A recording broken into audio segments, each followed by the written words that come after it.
Bueno, me gustaría empezar brevemente dándoles la bienvenida y presentarnos un poco a Art Ladies Querétaro, presentarles a ustedes.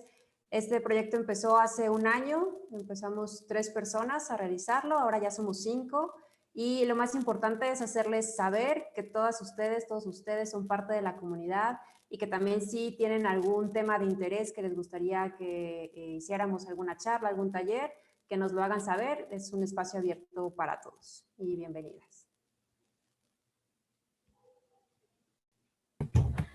Hola, ¿qué tal? Bueno, les voy a platicar un poquito sobre la comunidad de Art Ladies Global. Art Ladies Global es una organización cuya principal función o misión es promover la diversidad de género en la comunidad de lenguaje de programación.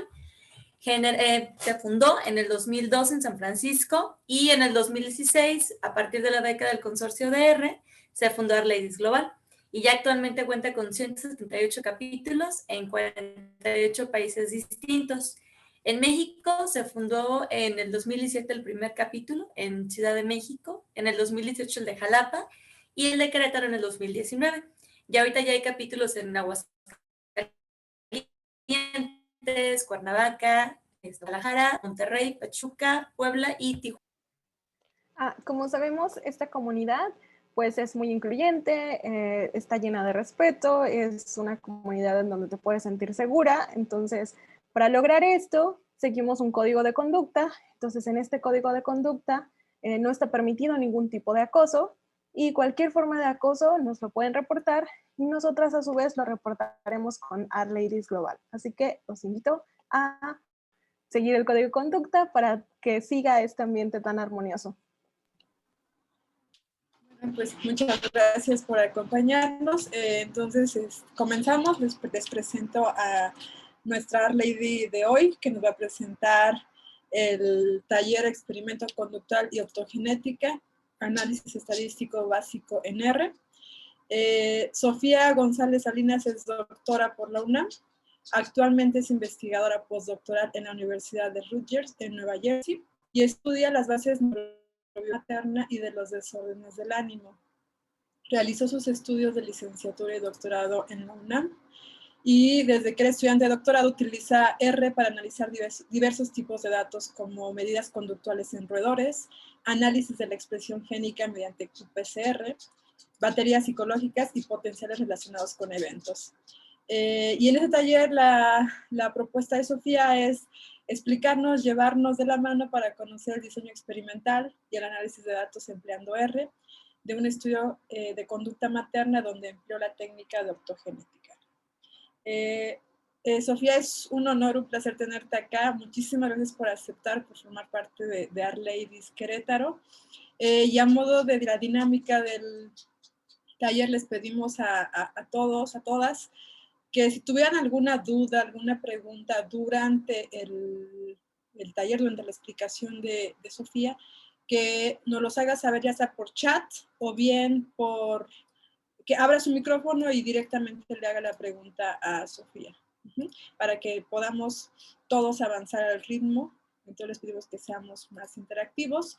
En la parte inferior ustedes tienen un menú donde pueden encontrar el icono de micrófono, activarlo y desactivarlo. Siempre y cuando no interactúen, no tengan una pregunta, les pedimos que mantengan apagado el micrófono. Solo si tienen una intervención, una pregunta, les pedimos que lo abran y pregunten, o bien que lo pongan en el chat.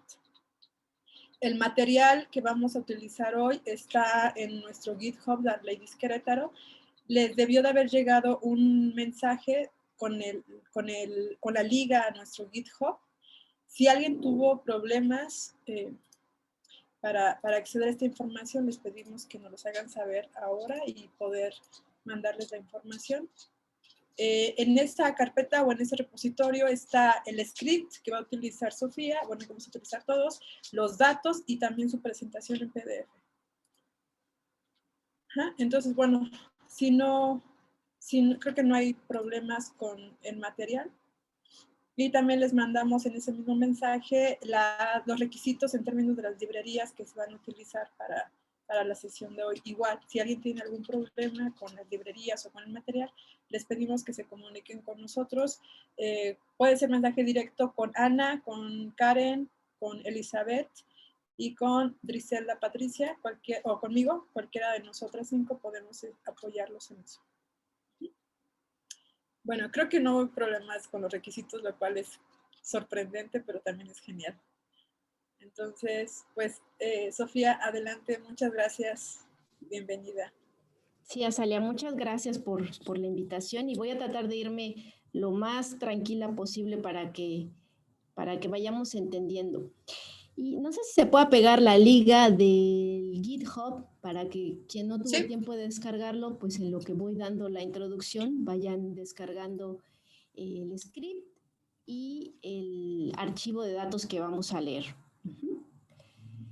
Entonces, mientras voy a empezar platicándoles un poquito de mi proyecto. Déjenme, les comparto mi pantalla. Ok. Creo que es aquí. Ok. Sí, ¿sí ven bien la presentación? Soy un poco novata con compartir pantalla. Sí, lo vemos bien. Ok, entonces les voy a contar un poquito un proyecto de optogenética en conducta materna. Y me pareció un tema interesante desde el aspecto metodológico, ya que en el laboratorio donde realizo mi estancia actual, pues queremos implementar la técnica de optogenética. Empezamos de cero con un colaborador, pero siempre es complicado empezar una nueva técnica en un laboratorio. Y algo bien importante es que no solo necesitamos el aspecto técnico, sino desde que planeamos el experimento tenemos que pensar en cómo vamos a analizar los datos para tener los grupos adecuados y la muestra más o menos para echar a andar los experimentos. Entonces esa es la intención, como dar un vistazo general que si queremos realizar optogenética, ¿qué necesitamos? Y cómo vamos a poder analizarlo con R. ¿Okay? Y de manera muy, muy general, nosotros estamos interesados en conocer las bases neurobiológicas que modulan la conducta materna vinculado con la depresión postparto. Entonces estamos estudiando estructuras cerebrales que modulan el estado de ánimo, pero también la conducta materna. Y en este conjunto de datos que les voy a platicar, nos enfocamos en una región llamada corteza prefrontal. Y lo que queremos, la finalidad del experimento es motivar la conducta materna. Es decir, con optogenética vamos a activar de manera, con una resolución temporal de segundos, vamos a activar las neuronas, queremos ver si motivamos una conducta. Ese es el diseño. En este dibujito, lo que les muestro a la izquierda, pues es un ratón. Esta técnica se utiliza principalmente en roedores, ratones y ratas.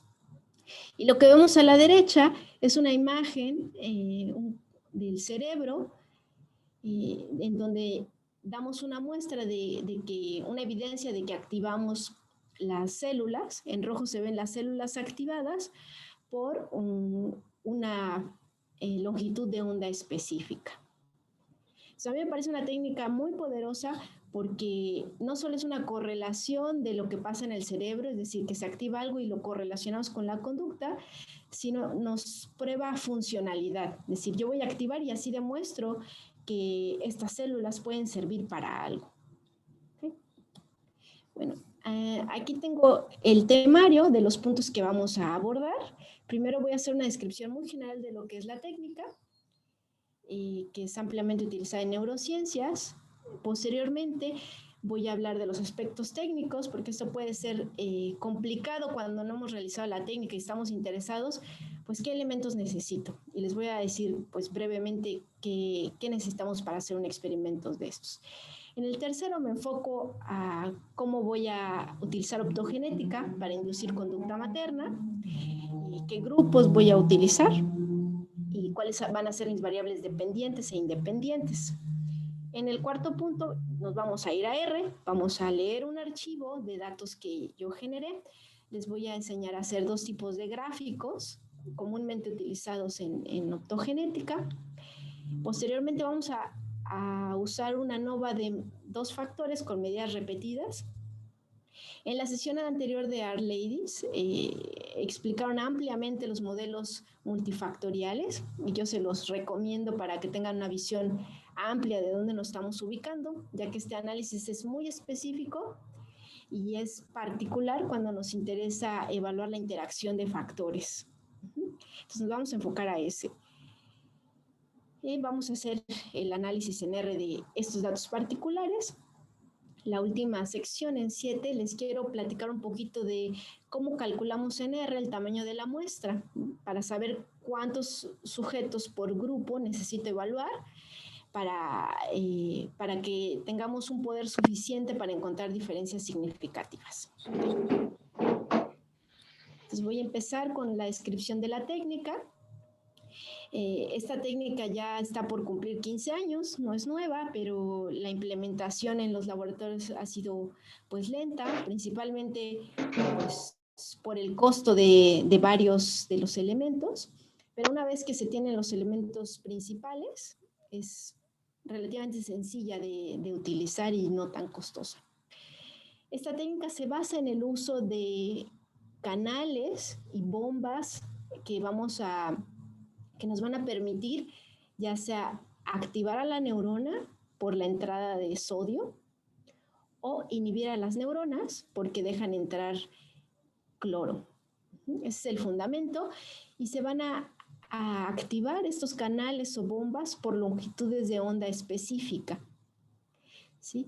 Estos canales no están presentes en los mamíferos, fueron descubiertos en algas, pero ahí vamos a ver que a través de vectores virales, principalmente, es como vamos a lograr que se expresen en el cerebro de nuestro roedor en un momento específico. Algo muy importante es que tienen un rango específico para activarse. Entonces, si nosotros tenemos un láser o de manera más reciente un LED, vamos a poder activarlos con una resolución de segundos o incluso milisegundos. Entonces, esto ha sido muy importante para el estudio de la conducta en vivo. Y a diferencia de otras estrategias como son lesiones o el uso de fármacos que no controlamos cuánto dura la activación o inactivación, la técnica de optogenética nos permite una modulación temporal muy buena. Y en el panel D, no es para asustarlos con estos detalles, simplemente es la descripción, es un mapa de los vectores virales que utilizamos. Entonces, la opsina va a ser ya sea la activadora, que comúnmente es la CHR2, que es una Channel Rhodopsin, o la NPHR, que es una inhibidora, se le conoce como alorhodopsina. Eso va a estar integrado en un fragmento de DNA que va a estar contenido en un virus. Hay varios tipos de vectores virales dependiendo del tejido que queramos estudiar y también dependiendo del tipo de células que nos interese. Aquí les muestro la estrategia muy amplia, general, de qué vamos a necesitar. Les comenté que necesitamos un vector viral. Se utilizan virus que se le removieron partes que ya no lo hacen infeccioso y nosotros podemos insertarle genes que codifican en este caso para la Channel Rhodopsin, que es para activar, y podemos hacer otras adecuaciones a estos vectores virales para darles mayor especificidad. Esta preparación viral es inyectada en el cerebro, tenemos que hacer un pequeño orificio en el cráneo e inyectar el vector viral. Comúnmente hay que esperar por lo menos 3 semanas para lograr un nivel de expresión óptimo de estas opsinas para después realizar el experimento de optogenética. Hay variantes de virus, de tipos de serotipos virales, es decir, cómo está formada la cápside, y estos detalles tienen que ser revisados para el tejido, en este caso cerebro, o para otros tejidos, pero también para la región cerebral que se quiera utilizar. Hay virus que la expresión es más concentrada, más específica, y otros que son más que porque tienden a dispersarse más. Otra variante de estos vectores virales, de estos información genética que contienen, es si pueden recombinar o no. Se le llama dependientes de CRE o que no sean dependientes. Esto va a ser muy importante cuando queremos ser específicos para un tipo celular. Entonces, si ustedes revisan artículos sobre optogenética, muchos de ellos usan vectores que son dependientes de CRE. En este caso, se van a necesitar ratones transgénicos. Y como tercer punto, es que podemos dirigir a tipos celulares específicos nuestra expresión. Entonces, es una gama de opciones que tenemos y dependiendo de nuestros intereses es qué virus vamos a elegir, si el ratón es transgénico o silvestre. Entonces, tienen que checar esas cosas. En el ejemplo que yo les voy a explicar, estamos usando una channel rhodopsin, es decir, vamos a activar las neuronas. Nuestra construcción viral no es dependiente de CRE, es constitutiva. No es para ningún tipo específico de células, es decir, va a infectar a todas las neuronas en esa región, sin importar si son excitadoras o inhibidoras. Y vamos a usar animales silvestres. En esta diapositiva les doy solo los elementos que necesitamos técnicos para correr este tipo de experimentos. Necesitamos una computadora. En el número 1, en el número 2 necesitamos un generador de pulsos que va a ser un dispositivo que nos permite comunicar la computadora con el láser. No se puede conectar de manera directa, necesitamos este dispositivo y para comunicar a la computadora con este dispositivo necesitamos un software. En este caso les doy el ejemplo de uno, que es el que yo utilizo. Este software nos va a permitir decir cuántos pulsos queremos dar, qué duración deben de tener, qué frecuencia. Porque queremos le queremos dar especificidad. Y estos parámetros de la estimulación pueden depender otra vez del tipo celular que estamos estudiando o de la conducta. Entonces, eso se tiene que revisar muy bien en la literatura antes de correr un experimento.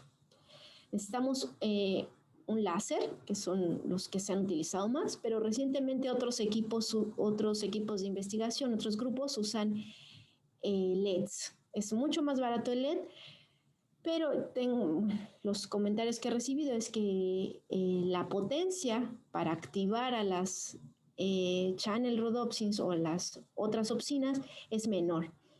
Entonces ahí hay que jugar con qué tanto podemos cubrir nuestra región de interés.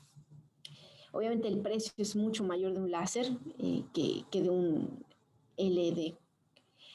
En el número 4 les muestro una unión giratoria, debido a que dependiendo de la conducta a estudiar, los animales pueden dar vueltas dentro de su caja o del lugar donde los probamos y pueden enrollar, dar muchos giros a la fibra óptica, lo cual impide el movimiento. Entonces, en el 5 tenemos la fibra óptica, que es lo que vamos a conectar al animal. Entonces, el animal va a estar conectado al láser. Y en el número 7 es como un zoom de lo que tiene el animal en su cabecita. Vamos a hacer implantes. Hay de diferentes tamaños, dependiendo de la finalidad. Y estos implantes pueden ser de metal o de plástico y van a tener una pequeña fibra óptica de 200 micrómetros. Entonces, es pequeñita para nosotros, pero para el animal es un tamaño considerable. Tenemos que hacer una cirugía, entonces, en la que administramos el virus y en la misma cirugía podemos colocar nuestro implante con la fibra óptica. El día del experimento, nosotros vamos a conectar al animal al láser a través de esta fibra óptica. Y necesitamos videograbar la conducta. Oye, Sofía, ¿cuánto es tu ventana de tiempo que puedes registrar conducta con esta técnica? Bueno, el experimento que yo les voy a platicar dura 25 minutos y la estimulación dura 1 minuto, pero no es constante, son pulsos como de apagado prendido, muy rápido. Los implantes son estables por muchas semanas, entonces uno podría bueno, no registramos, estamos estimulando, que también hay variantes para registrar al mismo tiempo, pero esa es otra historia, es más complejo, pero está padre, porque sí podríamos hacer las dos cosas, estimular y registrar qué está pasando en el cerebro. Pero podríamos hacer experimentos durante 3 semanas fácilmente. Podemos dejar descansar un par de días y podemos estimular. Y las estimulaciones, como vamos a ver, pues duran 1 minuto en este caso, y la sesión dura 25 minutos. Y hasta el momento yo no he visto ningún como cambio en la conducta normal, ¿no? En los animales. Y hay algunos protocolos que pueden durar 1 hora. Entonces el animal está recibiendo trenes de estimulación toda 1 hora. Entonces, pero hay que estandarizar la intensidad, ya que este láser puede generar calor. Entonces sí hay que referirnos a los artículos previos para saber cuál es el rango. Pero es relativamente noble la técnica. ¿Hay alguna otra pregunta de alguien sobre la técnica? Esto es lo último de la técnica que voy a comentar y ya después me voy a meter al diseño experimental para movernos a los datos. ¿No? Ok. Bueno, entonces el experimento que realicé, nuestro interés era echar a andar la técnica en el laboratorio, empezar primero motivando la conducta materna, lo hicimos en hembras vírgenes. Comúnmente las hembras vírgenes, ratón, pues le tienen un poquito de miedo a las crías, entonces su motivación para interactuar con las crías y para acarrearlas al nido es mucho menor que de una mamá, y por ello yo considero que es un modelo adecuado para motivar. Entonces esto es bien importante. Si queremos motivar, tenemos que tener un umbral para motivar esa conducta. Si la queremos inhibir, pues tenemos que asegurarnos que primero la conducta esté claramente expresada. Entonces, para este experimento utilicé la Channel Rhodopsin 2 fusionada a la proteína verde fluorescente. Eso es algo muy padre de estos vectores virales, que yo puedo marcar con alguna proteína para saber dónde inyecté y verificar mi sitio. En este experimento usamos también un grupo control que recibió el virus, pero en lugar de la Channel Rhodopsin recibió una proteína que se llama mCherry, que simplemente es una proteína que va a florecer, va a verse color rojo. En este dibujo les muestro el cerebro en una vista sagital, es decir, estamos de lado. Hay que inyectar, entonces inyectamos el virus que está representado en verde en la corteza prefrontal, y justo en la misma zona, pero en la parte dorsal, alrededor de 200 micrómetros arriba del lugar donde inyecté, colocamos una fibra óptica. Y debido a que la corteza prefrontal se encuentra en la línea media, pues yo consideré que una sola fibra era suficiente para cubrir de manera bilateral, es decir, los dos lados del cerebro. En el panel que está a la derecha, que dice CHR2-GFP, les estoy mostrando un corte del cerebro, que se conoce como un corte coronal, es decir, en este sentido, como yo los estoy viendo. Y en color verde vemos la expresión de la Channel Rhodopsin. Entonces uno puede verificar su sitio de inyección. Aquí estamos viendo los dos hemisferios, que son como medios círculos, y en la parte del medio pueden ver un hueco. Pues bueno, este es el hueco que generó la fibra óptica. 200 micrómetros pueden parecer muy poco, pero aquí vemos que es un espacio considerable para el cerebro. Justamente por este método invasivo que utilizamos, necesitamos un grupo control, ¿no? Para saber que no simplemente el daño y la exposición a un virus puede alterar la conducta. En la parte izquierda inferior les muestro el protocolo que yo propongo, que estoy utilizando basándome de artículos para motivar la conducta materna mientras estimulo con optogenética. Entonces voy a utilizar un láser de 473 nanómetros, voy a dar pulsos de 20 Hz y cada pulso va a durar 10 milisegundos. Es decir, mi láser va a estar prendido durante 10 milisegundos y después se apaga. Y voy a tener 20 ciclos por segundo. La intensidad que voy a utilizar después de hacer varias pruebas son 5 miliwatts que salen del láser. Y el protocolo es el siguiente. Coloco una cría en la caja de la hembra virgen en una esquina. Le doy, voy a tener ensayos sham o donde el láser está apagado y le voy a dar máximo 2 minutos para que la hembra se acerque a la cría y la lleve a su nido. Si eso no ocurre en 2 minutos, quito a la cría y coloco una nueva.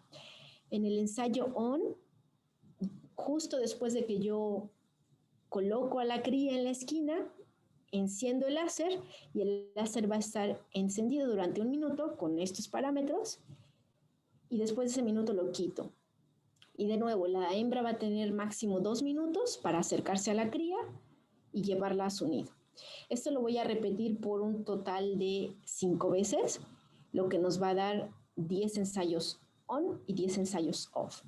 Y a mí me parece que esta repetición de 5 ciclos es adecuada porque para tener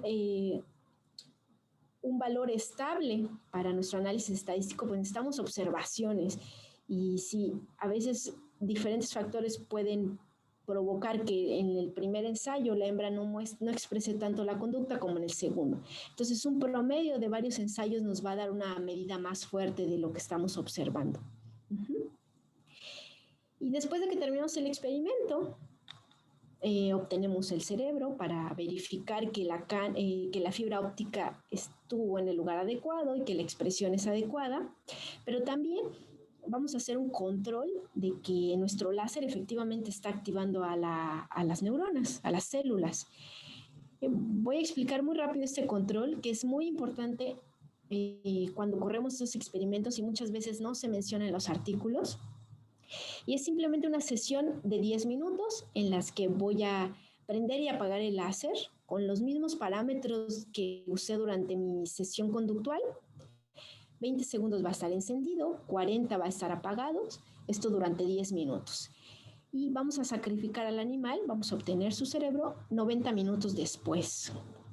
Y mediante una inmunohistoquímica sencilla con el marcador neuronal de Cephos, vamos a poder ver si las células se activaron por ese último tren de estimulación. Entonces es un control importante para verificar que nuestras condiciones de láser efectivamente funcionaron y no sea que la conducta que estamos viendo pues sea ficticia, sino causada por una estimulación de las células. Entonces en esta imagen de la derecha que ya les había comentado un poquito, vemos en rojo las células que se activaron y en verde la infección viral. Entonces, me gusta mucho esta imagen porque vemos que justamente las células que están cerca de donde estuvo la fibra óptica son las que muestran una expresión principalmente. A pesar de que nuestra infección viral, nuestra inyección cubrió una mayor área, las células que se activan son las que están cercanas a la fibra óptica. Bueno, les quiero mostrar aquí unos videos de cómo son estos experimentos. Espero que ninguno de ustedes tenga una fobia hacia los roedores. Y yo les tengo que confesar que trabajo con roedores y cuando veo un ratón en mi casa tengo un miedo terrible, ¿no? Es algo irónico, pero... Ok, entonces en el primer video les voy a mostrar un ensayo, una parte de un ensayo de un animal que recibió la channel rhodopsin, es decir, estoy activando sus neuronas y vamos a ver qué va a pasar cuando enciendo el láser. Entonces aquí creo que ya es el quinto o sexto ensayo, por eso van a ver algunas crías en el lado donde está el nido y yo voy a introducir una. Entonces el ratón está conectado a la fibra óptica, coloco al ratón, ahí se enciende el láser cuando está el letrero. Vemos que la ratoncita se acerca y lo lleva a su nido, ¿no? Eso es como la conducta óptima que uno espera. Ahora les voy a enseñar un ensayo de una ratoncita, una ratona que recibió el virus control, que no se va a modular por el láser.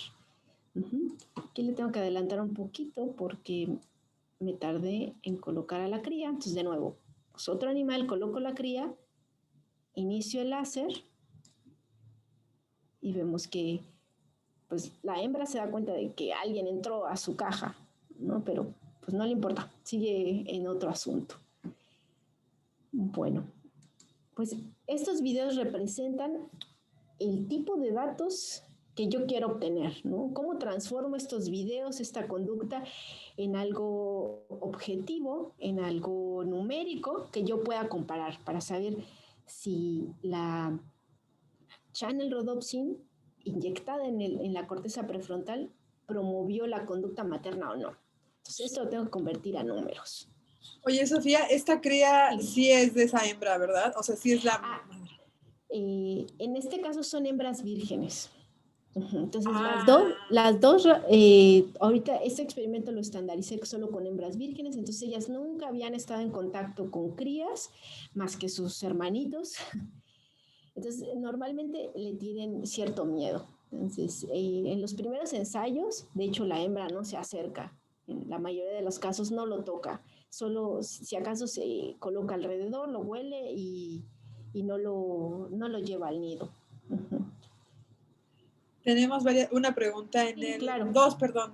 Eva Retamal dice, ¿qué edad tienen las ratas haciendo un símil como en humanos? Supongo que la rata hembra, la que Ajá. es... Sí, estos son ratones. Son adultos jóvenes, yo diría. Haciendo un símil, bueno, de edad son... hacemos la cirugía cuando tienen 8 semanas de vida y más las 3 semanas. Estamos diciendo que los experimentos se hacen cuando tienen 12 semanas de edad, las hembras, que sería como jóvenes, como 18 o 20 años, son adultos jóvenes. Y la segunda pregunta es de Tania. Dice, pero entonces, ¿por qué la control tiene crías en el nido? Ah, exacto.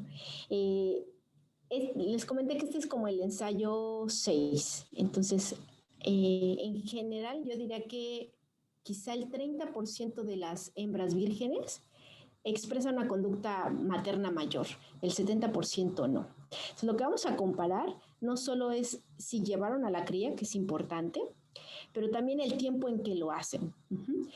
Entonces, sí hay hembras que se acercan más a las crías, no es que ninguna de ellas se acerque, sí, pueden acarrear de manera natural, sí, pero les digo, más o menos como un 70% de ellas no lo hacen de manera natural. Entonces, justamente eso queremos que comparar. Como hay variabilidad en términos basales de las hembras vírgenes, tenemos que comparar eso, que no sea que basalmente unas lo hacen más o menos que otras, sino que la opsina activadora es la que promovió mayormente esa conducta. No sé si se quedó aclarada la duda. Dice que sí, que muy bien. Gracias por la aclaración. Ok. Sí, en conducta todo siempre hay que ver que hay un grado de relatividad. Es por eso justamente la estadística, ¿no? Porque uno dice, la mayoría de las hembras no hacen esto, pero ya cuando ve los datos es que algunas sí lo hicieron. Justamente esa eficiencia la tenemos que comparar numéricamente de alguna forma, ¿no? Y comúnmente evaluamos muchos parámetros en conducta para estar seguros del posible efecto que estamos viendo. Ok. Entonces, se pueden medir muchas cosas en este ensayo. Es un ensayo muy sencillo para evaluar la motivación de conducta materna. Hay otras variantes, pero esta es una muy común y se usa mucho porque es rápida, es relativamente sencilla y se puede realizar en la caja. No necesitamos más que una cámara grabando y crías. Bueno, que eso es complicado, ¿no? Porque necesitamos crías de alguna mamá. Pues lo que medimos en este conjunto de datos, primero es la latencia para acercarse a la cría, ya que como les comenté, estas hembras vírgenes comúnmente pues tardan en acercarse, entonces vamos a ver si la estimulación de optogenética motivó a acercarse más rápido a la cría. La segunda es cuánto tiempo tardan en tomar a la cría y llevarla al nido, si las vuelve más rápidas. El tercero es el porcentaje de crías que llevan. qué tan eficientes son, uno esperaría que lleven más crías al nido. Y de nuevo, tenemos dos grupos experimentales, el de la channel rhodopsin, que es la que se va a activar por luz, y un control, una proteína control. Ahora sí, ya vamos a entrar con los datos. Ya hice el experimento con algunos cuantos animales y quiero pues graficarlos y hacer un análisis estadístico. En el archivo de datos que les pasé, es como este. Es importante que para R es más fácil leer cada una, que cada una de las columnas represente una variable, dependiente o independiente. Creo que hay una pregunta por ahí, pero no puedo verla muy bien. Fui yo que ya... No soy yo, pero no fue pregunta, okay. Es como que ya quiero ver los datos, quiero ver qué pasó. Ok, perfecto. Vamos a ver qué pasó, si lo logramos o no, porque para hacerles más emocionante la historia, teníamos muy poco tiempo para correr estos experimentos, los necesitábamos para un donativo, entonces teníamos básicamente una oportunidad de correr el experimento y si salía qué bien y si no, pues nos íbamos a poner a llorar. Entonces lo corrimos con pocos animales y pues apostándole a lo que habíamos leído, investigado en la literatura. Entonces cada una de las columnas es una variable. Entonces la primera que tiene el archivo que les pasé es la variable del identificador, que en este caso, como los animales son medidos cuando el láser está prendido o apagado, es una variable de agrupamiento, es el identificador. La siguiente columna es el virus que administramos. El tercero es el ensayo. En este primer experimento yo estaba optimizando las condiciones, es por eso que algunos animales fueron probados en 6, otros en 9, otros en 12. Al final yo llegué a la conclusión de que un total de 10 ensayos es suficiente, 5 activados, 5 apagados. Y las variables que analizamos para este experimento son 3. La latencia de contacto, es decir, cuánto tiempo le tomó a la hembra acercarse al ratón, y la latencia para llevarlo al nido, y si lo llevó o no. Es importante que para estadística tenemos que darles números para hacer una comparación. Entonces pusimos un límite de 120 segundos. Si la hembra no lo llevó al nido, vamos a asignar un valor de 120. Si no lo llevó. O en algunos casos nuestras mediciones duraron más de 120 segundos y si la hembra lo llevó a los 130 segundos, pues ya no cuenta, lo vamos a recortar a 120 segundos. Esto es para homogenizar todos nuestros ensayos, que estén bajo los mismos parámetros de evaluación. Y en si lo llevó o no, estamos usando una variable dicotómica, 0 para que no lo llevó y 1 para que sí. Vamos a ver cómo esto nos va a facilitar el análisis de los datos. Ok.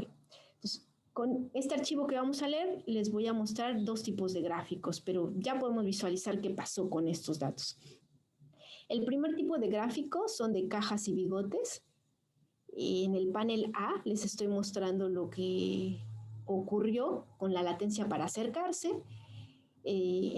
Vamos a hacer una división entre los que recibieron la channel rhodopsin o mCherry. Y me gusta este gráfico porque estoy conectando cada una de las observaciones con lo que ocurrió cuando el láser estaba apagado a lo que ocurrió cuando el láser estaba encendido. Y eso a mí me gusta mucho porque yo puedo ver cómo se están comportando mis animales, ¿no? Y muchas veces si solo tenemos la mediana o el promedio, pues no visualizamos la variabilidad interna o que también. Entonces vemos que aquí, al parecer, bueno, les tengo que comentar, solo hice 5 con esta channel rhodopsin y 4 con mCherry. Es en realidad un número de muestra muy bajo, era una prueba piloto para ver si funcionaba todo. ¿Okay? Entonces con la channel rhodopsin vemos que parece que la latencia para acercarse disminuyó en 3 de las 5 mamás. En mCherry pues vemos una variabilidad considerable, ¿no? Tanto hubo quienes se quedaron igual como algunos que disminuyeron, otros que aumentaron. En el panel B vemos la latencia para llevar a la cría al nido. Aquí se ve muy bonito que en todos los casos disminuyó la latencia. Cuando encendí el láser, en algunos casos es mucho más pronunciado que en otros. Y en mCherry vemos que básicamente, bueno, la mayoría de las hembras se quedaron en 120, es decir, pues no lo llevaron. Solo hubo un caso en el que la hembra sí llevó a las crías, pero el cambio no fue tan grande. Y justo esto quiero comparar con estadística. A ver, no quiero que me engañen mis ojos y mi emoción de que algo salga, sino si estadísticamente puedo sustentar mi hallazgo, ¿no? En el panel C vemos el porcentaje de ensayos en los que la cría fue llevada. Vemos otra vez que en el channel rhodopsin todas las hembras se ve que el porcentaje de crías llevadas aumentó cuando encendí el láser que cuando estaba apagada. Y en el caso del control, pues vemos que la mayoría se quedaron abajo, ¿no? Tengo por ahí una hembra que la motivación es muy alta y pues eso pasa, ¿no? Si uno tiene muestras muy pequeñas, a veces tenemos estos outliers y por eso es importante aumentar la muestra después, ¿no? Para saber si pasó algo extraño con esta hembra, pero es la variabilidad natural del experimento. Entonces, otra vez, este boxplot vamos a usar ggplot para hacer los dos tipos de gráfico. La ventaja del primero que les mostré es que vemos cómo están conectados los puntos y el boxplot nos muestra una idea de la distribución de nuestros datos. En el tipo de gráfico 2 que vamos a hacer es un poquito más sencillo de leer y algo que me gusta es que estoy combinando los dos grupos y estadísticamente eso es lo que voy a hacer. Voy a comparar el control contra el experimental y voy a comparar ensayo off contra on. Sin embargo, pierdo la información de qué le pasó a cada sujeto, ¿no? Que me tiene el otro gráfico. Y es más sencillo el de abajo, no sé. Y me gusta colocar los puntos porque actualmente en neurociencias de la conducta ya es una tendencia fuerte a que no mostremos solo promedios, sino cada uno de los puntos para darle validez a lo que estamos viendo y que no haya sido que solo un sujeto estuvo altísimo y ese me movió el promedio del resto de los datos, ¿no? Y por eso tuve un cambio, ¿ok? Entonces, esto es lo que vamos a hacer. Vamos a leer el archivo y generar estos dos tipos de gráficos con ggplot, ¿ok? Entonces vamos a ir a RStudio. Espero que todos hayan podido bajar el archivo. Entonces lo primero que vamos a hacer es ubicarnos en nuestro directorio de trabajo. Yo siempre trato de tener este getWD porque... Sofía, si no sí. estamos viendo tu RStudio, estamos viendo el PowerPoint todavía. Déjamelo, gracias. A ver cómo lo cambio.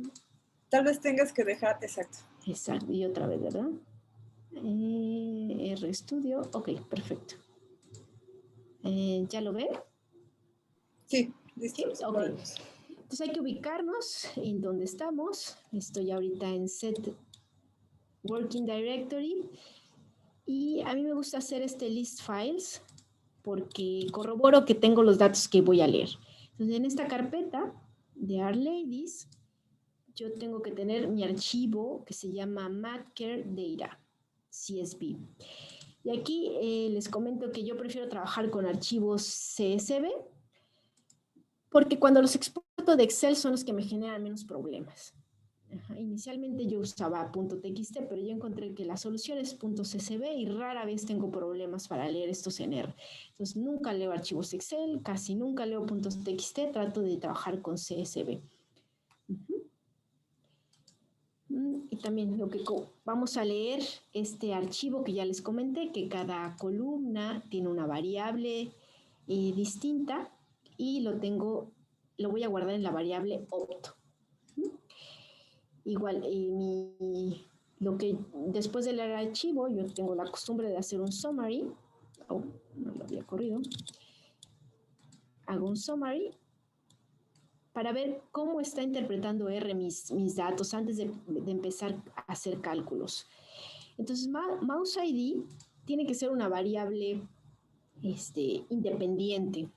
Me tendría que mostrar factores y no me lo está mostrando. En virus también es una variable independiente y no me está mostrando los factores. En trial me está haciendo cálculos numéricos, significa que lo estoy interpretando como una variable dependiente, lo cual no es. En láser igual no me lo identifica como una variable. Latency contact me lo está identificando correctamente porque es una variable dependiente que yo medí sobre la cual quiero hacer cálculos. En latency retrieve, es la latencia para llevar a la cría, me está haciendo cálculos, me la leyó bien. Y mi última columna, que es retrieve, es ¿la llevó o no lo llevó? Me está haciendo cálculos porque encontró números. Aquí vamos a ver que nos va a servir que me lo identifique como números. No la tengo que hacer una variable independiente. Vamos a ver por qué. Entonces tengo que convertir a factores las variables que me interesan. Y esto lo voy a hacer con estas líneas. Voy a usar la función asFactor y voy a reescribir mi variable, la columna de mi arreglo, de mi data frame. Entonces vamos a correr estas 4 líneas. Mouse ID, Optovirus, Trial, Laser. Y vamos a correr otra vez mi summary opto para ver si me hizo los cambios que yo necesitaba. Y vemos que sí, que ahora mouse ID ya es una variable, virus también es una variable, ensayo ya es una variable, láser y las demás se quedaron como quería. Entonces esto es muy importante antes de empezar a hacer cálculos porque a veces, por ejemplo, me la está identificando como carácter aunque yo tuviera números o puntos y empiezo a hacer cálculos y me está haciendo cálculos con el código de esa letra, ¿no? Eso puede pasar. Entonces verifiquen muy bien el tipo de variables antes de hacer cualquier cálculo numérico. Bueno, espero que todos hayan podido instalar los paquetes. Ahora los voy a cargar todos.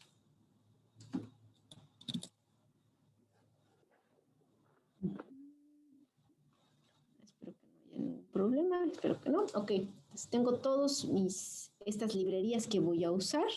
Y aquí les puse para qué función es cada una de las variables, porque a veces a uno se le olvida qué librería tiene que cargar para determinada función. Ok. Vamos a hacer el primer gráfico. Lo voy a correr y ahorita voy explicándoles cada una de las partes de la función. Entonces, perdón, no, esta no es la figura. No, vamos a hacer una tabla de resumen con ddply. Entonces, esta es una función que yo uso muchísimo cuando tengo muchos ensayos para un sujeto. Yo quiero hacer un resumen de esos ensayos y que me haga un cálculo de esos ensayos y quedarme con un solo valor por condición y por sujeto. Entonces, esta función, lo primero que le tengo que dar es el nombre del conjunto de datos del data frame opto. Lo siguiente que está en C es el conjunto de variables a partir de las cuales voy a hacer mi organización de los datos, mi clasificación. Entonces yo quiero clasificar por virus, por láser y por mouse ID. Lo siguiente es que le tengo que decir que me haga un resumen, a summarize, y después la sección que puede ser confusa, ¿qué cálculo quiero que me haga? Entonces aquí en min contact yo le estoy dando ese nombre, yo le pude haber dado el nombre A, B, mediana, contacto. Yo le doy un nombre a la columna igual al cálculo que yo quiero que me haga. Entonces, en este caso quiero que me calcule el promedio de la columna latency que tomé de opto y me va a hacer este promedio clasificándome por virus, láser y mouse ID. Entonces, yo les recomiendo que si es la primera vez que usan ddply, pues se tomen su tiempo para entender, porque puede ser confuso qué es el nombre que yo le doy y qué es el cálculo que me hace. Lo siguiente es quiero que me calcule un promedio de la latencia de retrieval, de acarreo. ¿Y cómo lo va a hacer? Calcúlame el promedio de la columna latency retrieve. Entonces, otra vez, lo que está dentro de la función de cálculo de min va a ser de opto, de mi tabla de datos de opto. Lo que está antes del igual es como yo quise que se llame la columna, puede ser A, B, C, como sea. Lo siguiente que quiero, y es como un control interno, es cuéntame cuántos ensayos estás sumándome, ¿no? Para corroborar que el promedio que yo quiero que me haga, pues sea de los ensayos adecuados. Entonces vamos a obtener la longitud de ese conjunto de datos que me vas a analizar. En SumRed, bueno, ahora súmame, ¿no? Como, ¿se acuerdan que en la columna Retrieve lo llevó, ¿no? Yo puse ceros y unos. Entonces, si yo sumo esa columna, pues finalmente me va a dar una suma de ensayos en los que llevó a la cría. Entonces, por eso lo dejé en ceros y unos. Y la última columna que quiero que me cree es PERC-RED, es Percentage of Retrieval, es porcentaje de ensayos que los llevó, y eso lo tengo que hacer yo un cálculo manual. Entonces, súmame los ensayos que llevaste a la cría, divídemelo entre el número de ensayos totales y eso multiplícamelo por 100. Espero que no haya sido muy confuso y que lo puedan seguir. Y si corremos esa línea y después corremos el nombre de la variable, vamos a ver qué nos calculó. Entonces, vemos que con esta serie de comandos me calculó para, por ejemplo, el sujeto PRL2, para el virus CHR2, cuando el láser estaba apagado, su latencia promedio de contacto de la cría fue 28.4 segundos, la latencia promedio de acarreo, de retrieval, fue 76, tuvo 5 ensayos off, de los cuales 3 son los que llevó, y el porcentaje pues sería 3 entre 5%, me está dando 60. Entonces así yo verifico que sí me está tomando los ensayos de la manera adecuada. Aunque al final yo no voy a usar las columnas num trials ni SumRed, pero es bueno que uno se ponga controles internos de los cálculos que está haciendo. Aquí no hay tanto problema porque no son muchos datos, pero cuando uno empieza a trabajar con cientos de datos, pues no se va a poner a revisar cada uno de ellos si está bien, sino tiene que tener controles internos. ¿Ok? Entonces, si vamos todos bien, voy a hacer ahora sí la primera figura a partir de esta tabla resumen. Entonces, para ello vamos a usar la función que se llama ggpert. Voy a correrla. Está guardado en una variable que le voy a llamar F1, figure 1. Y de mi lado derecho pueden ver la imagen, ¿no? Entonces tendría que correr esta imagen. Les voy a explicar rápidamente esta función. Les comento que tengo poco tiempo usando ggplot. Yo había estado casada con boxplot y las funciones por default, pero pues sí, lo acepté. ggplot tiene muchas buenas funciones, pero es muy confuso de usar a veces. Esta idea de las capas es confusa y dependiendo de la función, del tipo de plot que hagan, cambia las reglas. Entonces, puede ser complicado, pero genera gráficos muy, muy bonitos. Entonces, para ggpert vamos a usar primero el nombre de la tabla de datos que vamos a leer. Entonces, es la tabla resumen que ya hicimos de average mouse.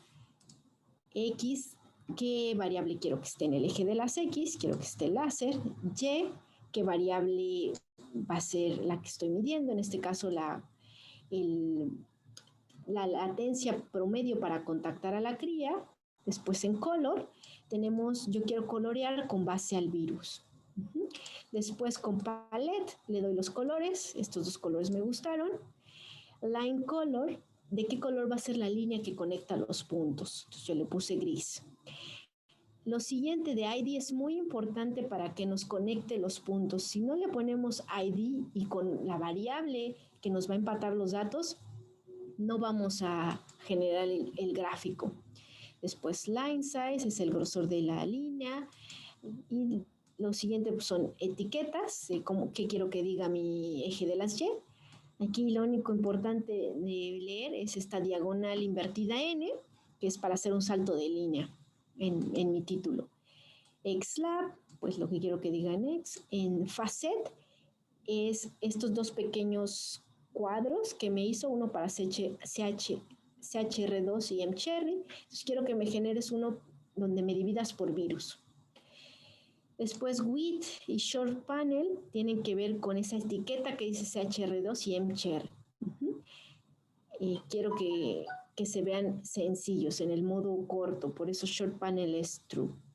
pues le agrego un más. Es importante que cuando hacemos ggplot o este tipo de gráficos, el más esté al final de la línea y después podemos agregar otras capas. Ahora, en el tema, pues aquí no necesito una leyenda porque ya tengo los colores y ya tengo la etiqueta de láser, entonces la posición de la leyenda dice nada. Y lo siguiente es, si no mal recuerdo, no me acuerdo. No sé si es para lo de CHR2 los colores, creo que sí, porque aparecía en gris y no me gustaba cómo se veía el CHR2 en gris. Y lo último, muy importante, la última capa es de la escala. La escala es importante que cuando vayamos a comparar distintos gráficos, tengan todos la misma escala para que sean comparables. Y otra sugerencia que yo les hago es que la escala vaya de acuerdo a los límites reales de la medición. En este caso yo medí hasta 120 segundos y aunque mis datos aquí no llegaron a más de 80, es importante que tengamos ese 120 para ver si llegaron a ese límite. En este caso particular, cuando yo le ponía los límites hasta 120, no me recortaba, no me extendía hasta 120, me lo dejaba a 100. Entonces, algunas veces es necesario usar el breaks para que me haga las divisiones en mi eje de acuerdo a lo que yo quiero y llegue al límite adecuado. Entonces, vamos a hacer lo mismo para las otras dos variables, que fue la latencia de llevado. Lo vamos a guardar en la variable F2. Y si corro F2, vemos el gráfico que les debe de aparecer, que es este. Entonces, lo que le cambié aquí fue la Y, que ahora la variable que estoy usando es otra, y mi YLab. Lo demás fue copy-paste. Y el último gráfico que quiero, el F3, lo corremos todo, es el porcentaje de las crías. Aquí tuve que cambiar el eje de las Y porque pues, mi porcentaje máximo es 100. Okay. Entonces, esta sección no debe ser complicada porque solo estamos corriendo lo que está en el script. Ahora, la siguiente parte es que yo quiero estas tres figuras en un solo archivo. Eso lo voy a hacer con la función que se llama ggArrange. En esta función le voy a dar primero las variables en las que guardé mis gráficos y después el arreglo, cuántas columnas y cuántas filas quiero que tenga. Entonces yo las quiero en una sola fila y 3 columnas. Y esto lo voy a guardar a una variable para que lo pueda guardar a un archivo. Entonces lo voy a guardar en la variable Optofig.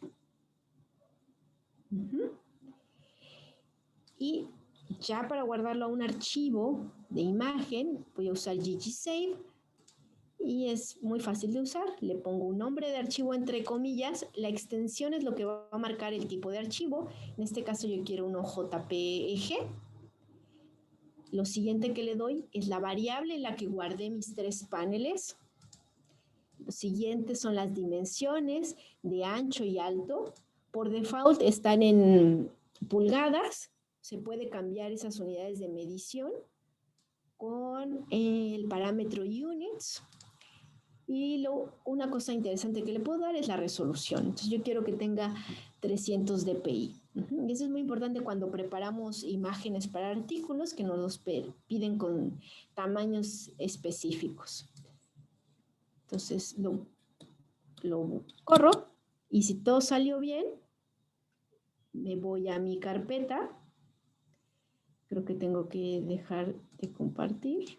Ok. Si me salió bien, en su carpeta de trabajo les tuvo que haber creado un archivo que se llama OptoMatkerBoxplot. Lo abrimos. No sé si se vea. Bueno, el punto es que les abrió el archivo. Voy a hacer una pausa aquí para saber si hay alguna duda de cómo usar esta ggPerf antes de avanzar al otro tipo de gráfico.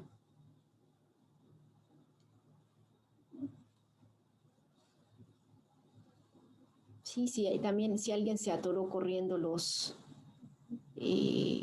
comandos, también nos pueden avisar para ayudarles.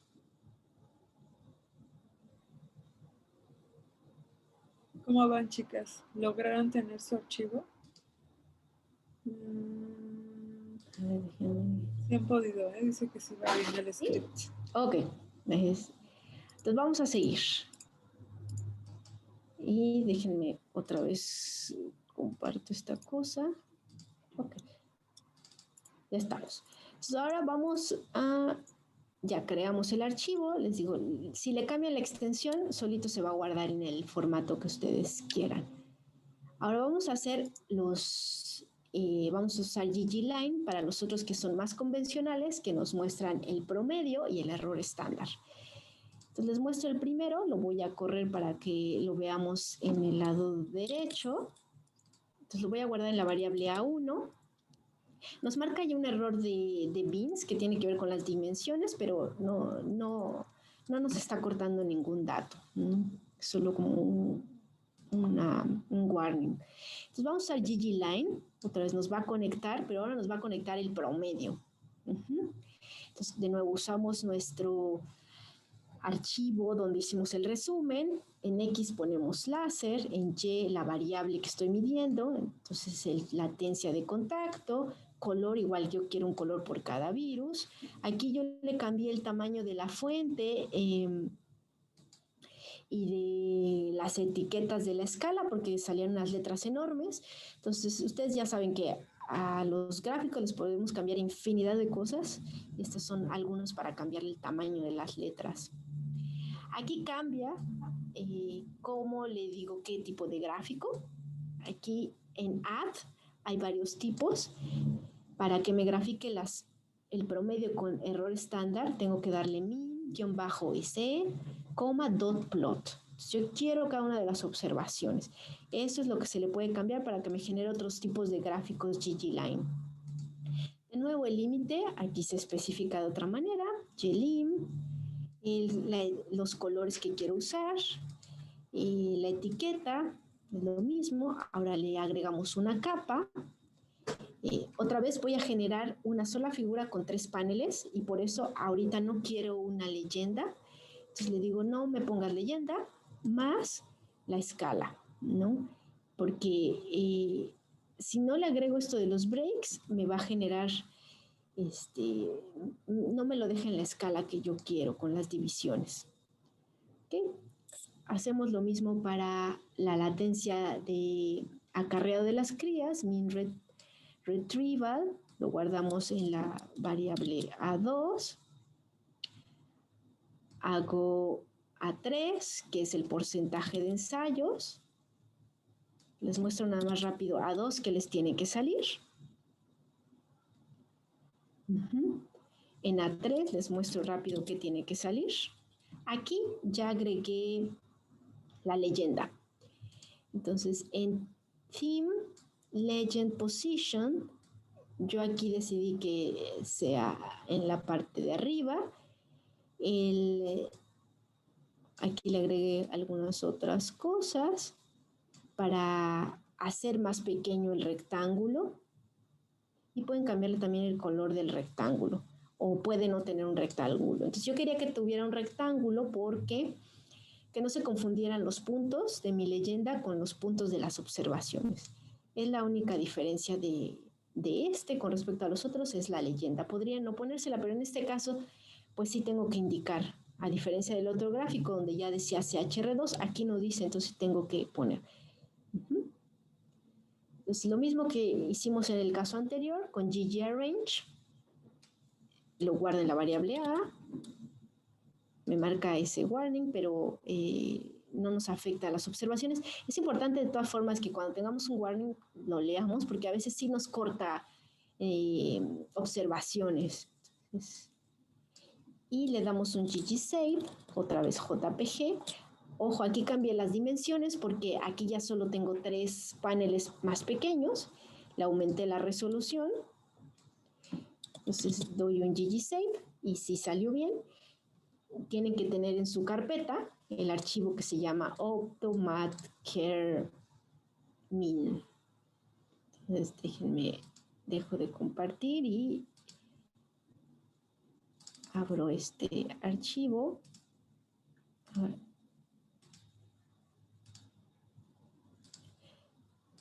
Entonces, si salió bien, les tiene que haber generado este archivo, ¿no? Que ya lo pueden usar para sus presentaciones o incluso artículos. Ok. A ver, estoy leyendo. De grabar en la extensión JPG. Este tiene que ver con varias cosas. Para que JPG yo lo uso cuando, como internamente, ¿no? Para reportes o para mi PowerPoint, porque el peso del archivo es menor, JPG. Tal vez la resolución no es tan grande, pero eso se contrarresta con el peso. Si yo en muchas de las publicaciones de las revistas te piden un archivo .tif, que la resolución es mayor y le puedes quitar la capa del background, pero pesan muchísimo. Entonces, yo para revisar uso JPG. Y ggline es de, no me acuerdo si es de ggplot o de ggplot, la verdad. Pero si cargan los dos, seguro va a correr. ¿Tienen alguna otra duda? Porque ahora voy a cambiarme a la parte de estadística con los gráficos. ¿Ok? Bueno. Entonces, voy a regresar a la presentación para hacer la explicación de la estadística.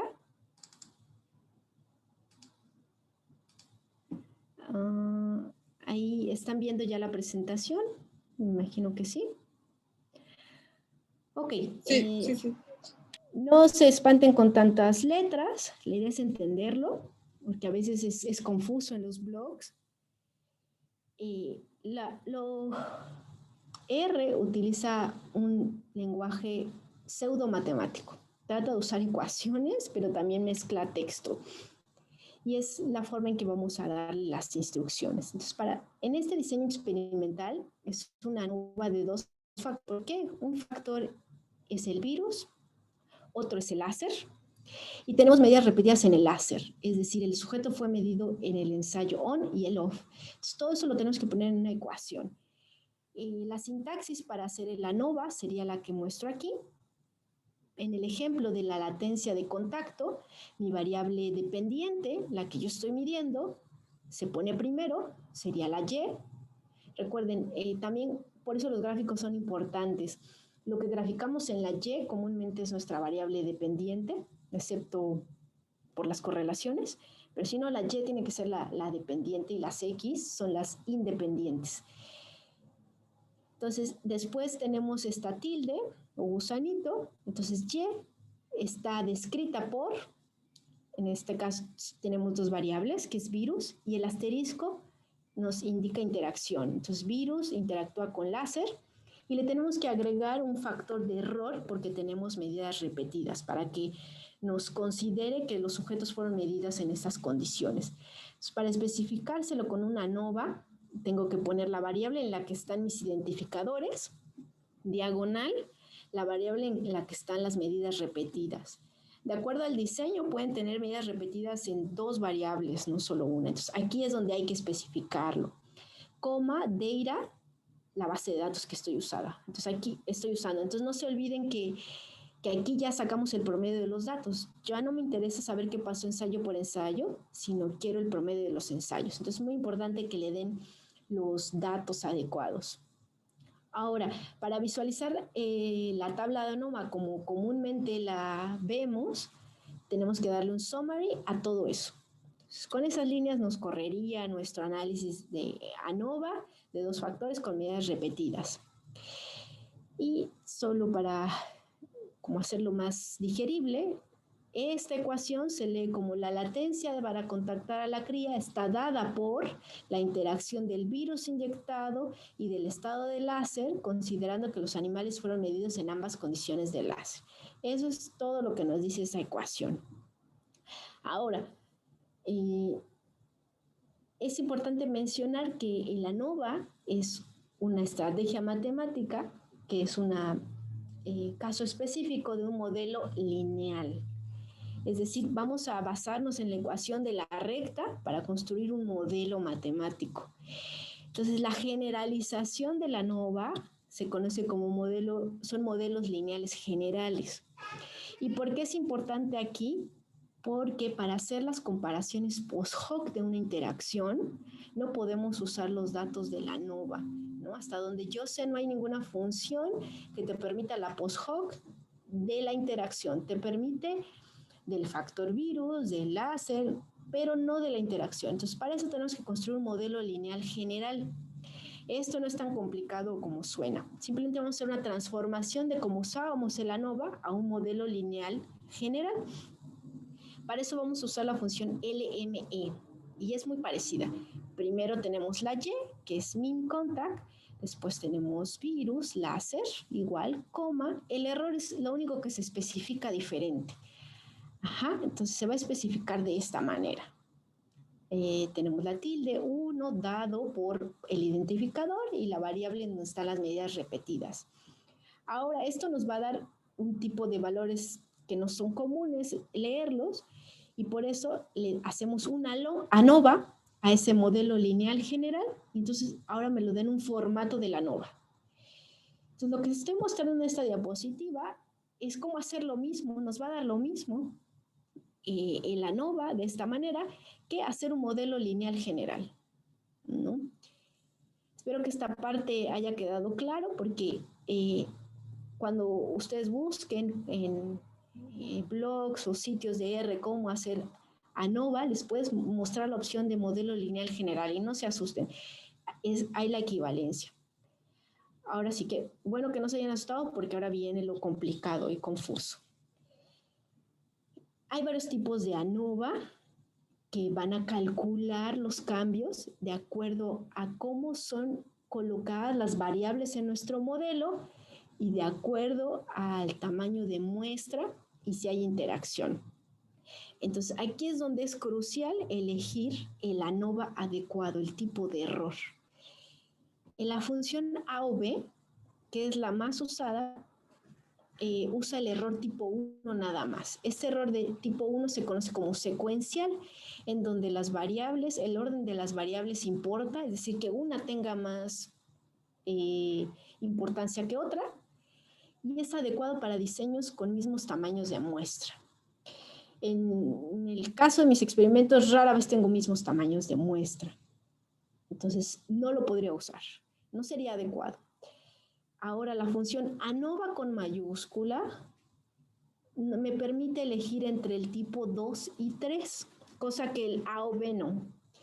¿Y por qué es importante eso? El tipo 2, que se llama jerárquico parcialmente secuencial, aquí no va a importar el orden de las variables, es decir, que no puedo asignar que la variable láser o virus sea más importante que la otra.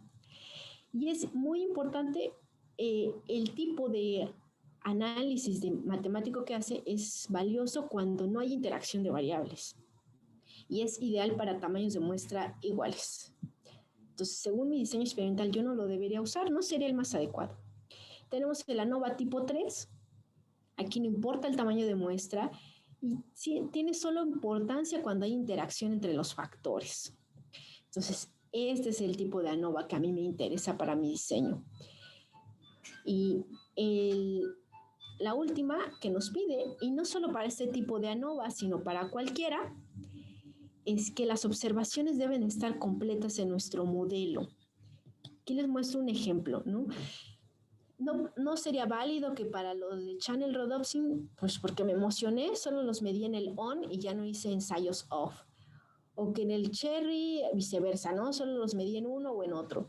Tenemos que tener un modelo completo para hacer nuestro ANOVA completo. Entonces, todos los sujetos tuvieron que ser medidos en todas las condiciones. ¿Okay? Entonces, dicho esto, ok, el tipo de ANOVA que yo necesito es del tipo 3 cuando me interesa la interacción de factores. Entonces voy a irme a mi R, ¿ok? A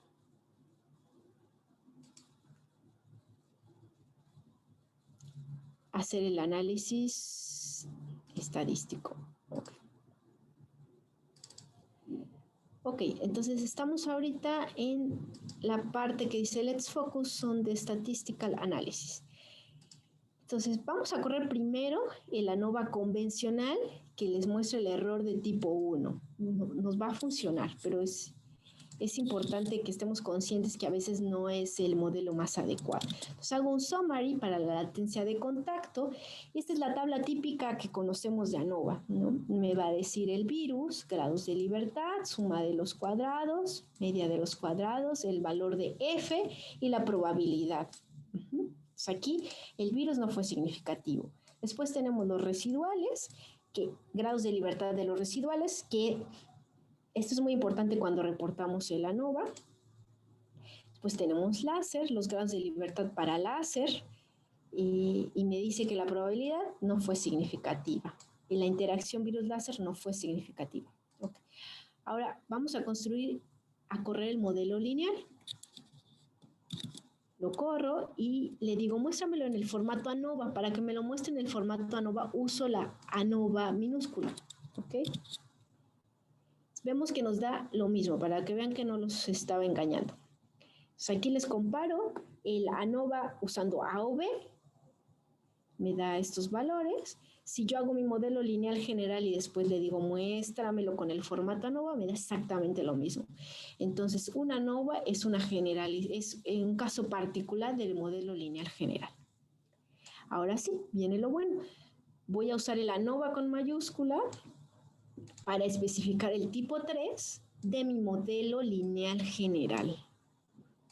Entonces, corro el ANOVA con mayúscula y me va a dar cosas diferentes que si uso el ANOVA del tipo 1.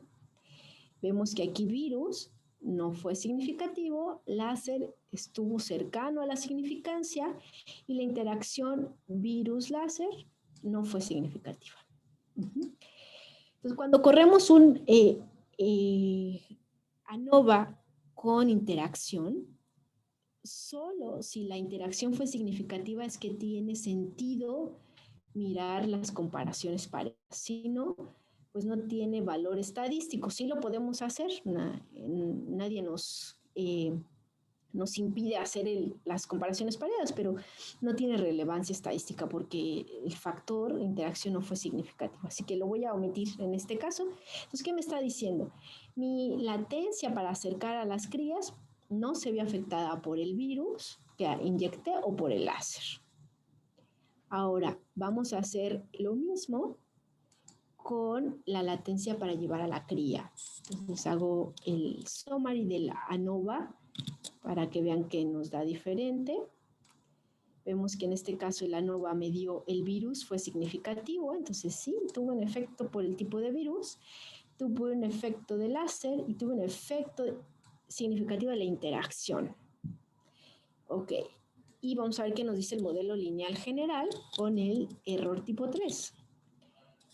Ok, aquí ahora nos dijo el virus ya no fue significativo, el láser es altamente significativo y la interacción, que es lo que más me interesa en este modelo, la interacción fue significativa, ¿no? Esto es cuando tengo este tipo de ANOVA de factores donde me interesa la interacción, lo principal es la interacción. A veces puede resultar que los factores de manera independiente sean o no significativos, pero si la interacción no es significativa, no podemos hacer comparaciones pareadas. ¿Okay?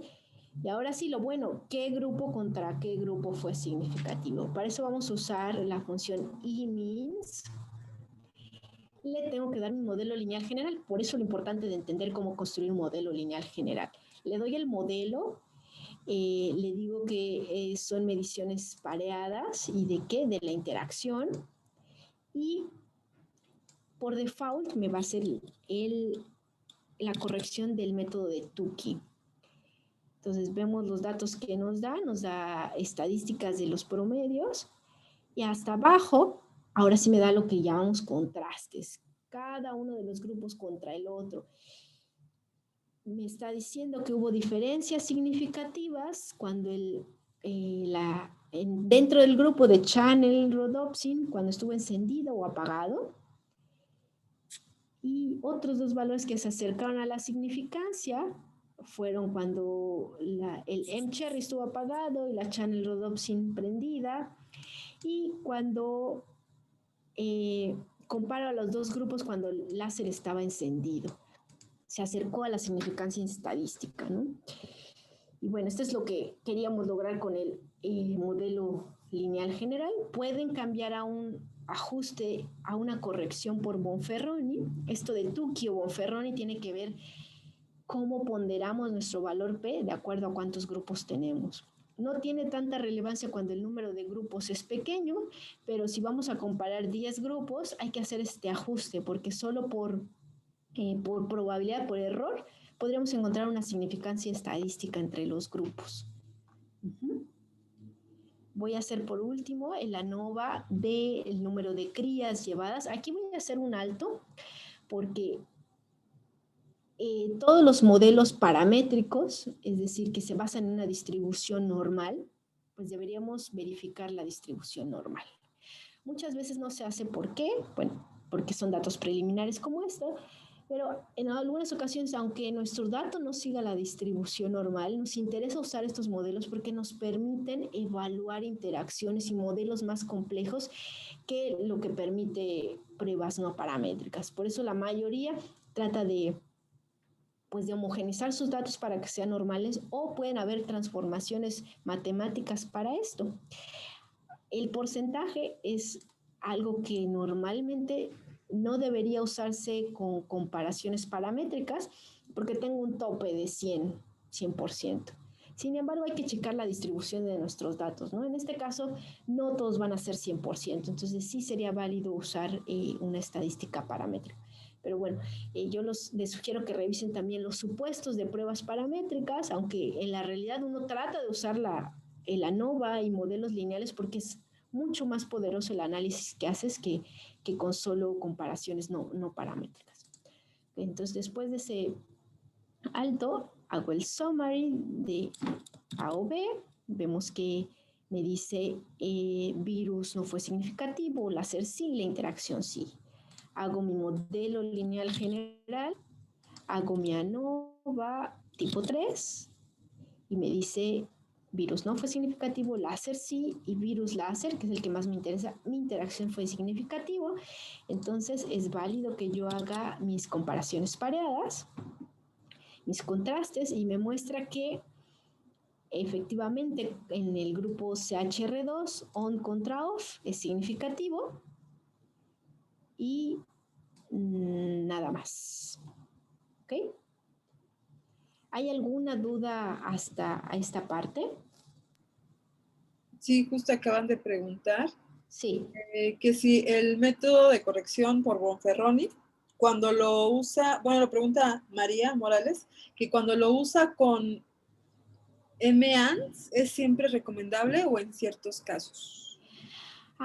Esto depende de qué tan estrictos queramos ser y con la naturaleza de nuestros datos. Bonferroni hace un ajuste más estricto que Tukey y eso lo podemos ver con nuestros resultados. Vamos a ver que el valor P se penaliza menos con Tukey que con Bonferroni. Y aquí es cuando uno tiene que decidir, ¿no? Qué tan homogéneos y poco variables son nuestros datos. Si, por ejemplo, uno trabaja con cultivos celulares en donde controla todo y hace las repeticiones que quiera, pues podría usar un análisis de Bonferroni. O si tuvo muchísimas mediciones. Pero en el caso, por ejemplo, de conducta, yo comúnmente uso Tukey, ¿no? Que ya es una corrección por grupos, pero no es tan estricto, justamente porque la conducta es muy variable. O sea, aquí tiene que ver con su tipo de datos y también con el área en que estudian, ¿no? Muchas veces se prefiere un tipo de corrección en un campo que en otro. No tiene que ver tanto con IMIN, sino con la naturaleza de sus datos. si hay alguna otra duda del modelo lineal. Ya es lo último que vamos a ver de ANOVA. Uh-huh. Creo que no. Dice María que muchas gracias. Excelente explicación. Ok, entonces me voy a cambiar al gráfico.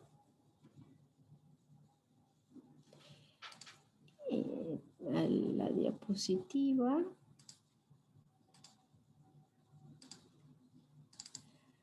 Ok. Entonces, para resumir estos datos estadísticos, a mí me tomó un tiempo primero encontrar la función que era la adecuada y después, bueno, ¿y ahora cómo reporto esto, no? Cuando uno está preparando un artículo, una tesis, ¿qué es lo que tengo que escribir de lo que pasó? Entonces, cuando hacemos análisis de ANOVA, tenemos que reportar cada uno de los factores. Aquí hice una captura de pantalla de lo que me da el summary AOV, el ANOVA normal, y mi ANOVA de tipo 3, que es el adecuado para mi interacción. ¿Por qué hice el summary de la ANOVA? Porque me da los grados de libertad que necesito para reportar mi estadística. Entonces, tenemos que reportar cada uno de los factores, en este caso virus, el valor de F, y dentro de los paréntesis se pone primero el grado de libertad de la variable, que aquí ya nos lo dice nuestro summary. Entonces, para virus, el grado de libertad de virus es 1, porque tuve 2 grupos menos 1. Después 7 son los residuales, que tienen que ver con el número de observaciones. Se le van a restar los grados de libertad de las variables. Tiene una forma de calcularse, pero tiene que ver con observaciones, mientras que el primer grado de libertad tiene que ver con los grupos de ese factor. Entonces reporto el valor de F y reporto el valor P. Después del láser, lo mismo. Reporto primero el grado de libertad del factor láser, después los residuales. El valor de F. Ojo, estoy tomando mis F de la ANOVA de tipo 3, ¿sí? El AV solo fue para que me dé los grados de libertad de los residuales, porque mi ANOVA del tipo 3 no me da los residuales y necesito ese número para reportarlo. Solo por eso puse esto. Entonces, de nuevo, y reporto mi valor F de la interacción. Uh-huh. Eso es lo primero, se reporta ya como encontramos significancia estadística en el factor láser y la interacción. Y el análisis post-hoc de los pares mostró diferencias. En este caso, que estoy evaluando la latencia de llevar a la cría, mostró diferencias entre el grupo, bueno, cercana a la significancia estadística del grupo de mCherry con CHR2 cuando el láser estuvo encendido, y también hubo diferencias significativas en el grupo CHR2 cuando estuvo apagado o encendido. Entonces hay que seguir un orden, primero los factores de la ANOVA y después las comparaciones pareadas. No es válido irnos a las comparaciones pareadas sin haber reportado lo que ocurrió en el ANOVA. Entonces esto es solo un resumen de cómo jalo mis datos. Yo no he encontrado una forma de estos contrastes, pues que me los grafique directamente al plot, pero pues debe de haber. ¿Ok? Ahora, lo último que les quiero compartir es cómo calculamos el tamaño de la muestra.